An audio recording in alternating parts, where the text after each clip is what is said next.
Naaresto ng pinagsanib na puwersa ng PNP Highway Patrol Group at Regional Highway Patrol Unit Cordillera Administrative Region ang isang itinuturing na rank 2 most wanted person municipal level na nahaharap sa kasong paglabag sa Republic Act 10883 o the new Anti-Carnapping Act of 2016 at qualified theft. Ayon sa ulat, inaresto ang sospek sa harap ng Amaya Escapes, Bulacan sa Barangay Manggahan, Santa Maria, Bulacan nitong ika-30 ng Abril, dakong alas 12:20 ng madaling araw. Kinilalang akusado na si alias Buknoy, 36 anyos, residente ng Pandi, Bulacan.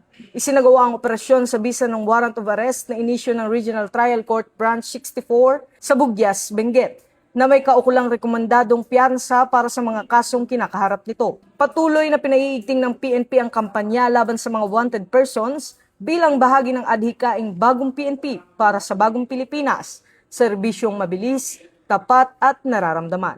Mula rito sa PNP National Headquarters, ako ang inyong PNN correspondent, Patrolman Don Brosas, alagad ng batas, tagataguyod ng Balitang Pulis.